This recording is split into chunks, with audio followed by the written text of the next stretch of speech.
ನಾವು ಮಾಡ್ಬಿಟ್ಟಿದ್ದೀವಿ, ನೀವು ಬನ್ನಿ ಅಂತ ನಾವು ಕೇಳಲ್ಲ. ನಮ್ಮ ಸಿನಿಮಾ ಟ್ರೈಲರು ಮತ್ತು ಸಾಂಗ್ಸ್ ಆಲ್ರೆಡಿ ನೋಡಿ ನಮಗೆ ಪೊಟೆನ್ಷಿಯಲ್ ಇದೆ, ನಾವು ಈ ಹುಡುಗರಿಗೆ ಸಪೋರ್ಟ್ ಮಾಡ್ಬೋದು ಅಂತ ಹೇಳಿದ್ರೆ ದಯವಿಟ್ಟು ಥಿಯೇಟ್ರಿಗೆ ಬಂದು ನೋಡಿ, ನಮ್ಗೆ ತುಂಬ ಸಹಾಯ ಆಗುತ್ತೆ. Thank you so much. Thank you. ಒಂದು ಸಿನಿಮಾನ ನೋಡಿ ಕೊನೆವರೆಗೂ ನೋಡಿದ್ದೀರಾ, ಅದೇ ನಮಗೆ ಖುಷಿ. ಆಕ್ಚುಲಿ ಎಲ್ಲೂ ಬೋರ್ ಆಗಿಲ್ಲ ಅಂತ ಅನ್ಕೋತೀವಿ. ನಮಗಿದ್ದಷ್ಟು ಬಡ್ಜೆಟ್ ಅಲ್ಲಿ ನಮ್ಮ ತಾಕತ್ ಏನಿತ್ತು ಅದನ್ನ ನಾವು ಆದಷ್ಟು ಯಾವುದೇ ಪ್ರೊಡಕ್ಷನ್ ಸಪೋರ್ಟ್ ಇಲ್ದಲೆ, ಯಾವುದೇ ಪಾಪ್ಯುಲರ್ ಆಕ್ಟರ್ಸ್ ಇಂದ ಒಂದು ಶೇರ್ ಮಾಡಿಸ್ತಲೆ, ಧ್ರುವ ಸರ್ಜಾ ನಮಗೆ ಟೀಸರ್ ಒಂಚೂರು ಮಾಡಿಕೊಟ್ರೆ ಅಷ್ಟೇ ಬಿಟ್ರೆ ಬೇರೆ ಇನ್ಯಾರು ನಮಗೆ ಸಪೋರ್ಟ್ ಬರಲಿಲ್ಲ. ಅಂಡ್ ತೋರ್ಸಕ್ಕೂ ನಮಗೆ ಪ್ರಯತ್ನ ಆಗಲಿಲ್ಲ. ಸೊ ನಮಗಿದ್ದಷ್ಟು ನಾವು ಪ್ರಯತ್ನದಲ್ಲಿ ನಮಗಿಷ್ಟ ರಿಸೋರ್ಸ್ ಅಲ್ಲಿ ನಾವು ಇಷ್ಟು ಮಾಡಿದೀವಿ ಅಂತ ಅನಿಸ್ತೀವಿ ಹೇಳ್ತಾ ಇದ್ದೀನಿ. ಏನಾದ್ರೂ ತಪ್ಪಾಗಿದ್ರೆ ದಯವಿಟ್ಟು ಕ್ಷಮಿಸಿ. ನೆಕ್ಸ್ಟ್ ಖಂಡಿತ ಅದನ್ನ ಇಂಪ್ರೂವ್ ಮಾಡ್ಕೊಂತೀವಿ. ಆದಷ್ಟು ನಾವು ಪ್ರಯತ್ನ ಪಟ್ಟು ಇಷ್ಟು ನಾವು ತೆರೆ ಮೇಲೆ ತಂದಿದ್ದೀವಿ. ಸೊ ಆದಷ್ಟು ಎಲ್ಲರಿಗೂ ಹೋಗಿ ಹೇಳಿದ್ರೆ ಮಾತ್ರ ನಮಗೇನಾದ್ರೂ ಈ ಶೋ ಇಲ್ಲ ನಾಳೆ ಉಳಿಯುತ್ತೆ.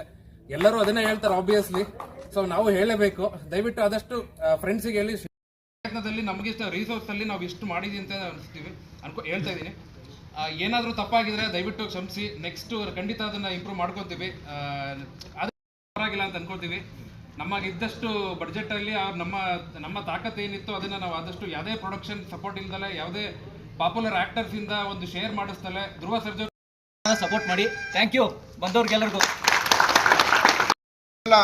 ಒಂದು ಅವಕಾಶದಲ್ಲಿ ಸಿಕ್ಕಂತ ಅವಕಾಶಗಳನ್ನ ಬಳಸ್ಕೊಂಡು ತೆರೆ ಮೇಲೆ ಅದ್ಭುತವಾಗಿ ತಂದಿದ್ದಾರೆ. ಈ ಚಿತ್ರ ನೋಡ್ತಾ ಇದ್ರೆ ಕೊನೆಗೆ ಕ್ಲೈಮ್ಯಾಕ್ಸ್ ಅಲ್ಲಿ ಕಣ್ಣಲ್ಲಿ ನೀರು ಬರ್ತದೆ. ಯಾಕಂದ್ರೆ ನಾನೊಂದು ಲಿಟರಲಿ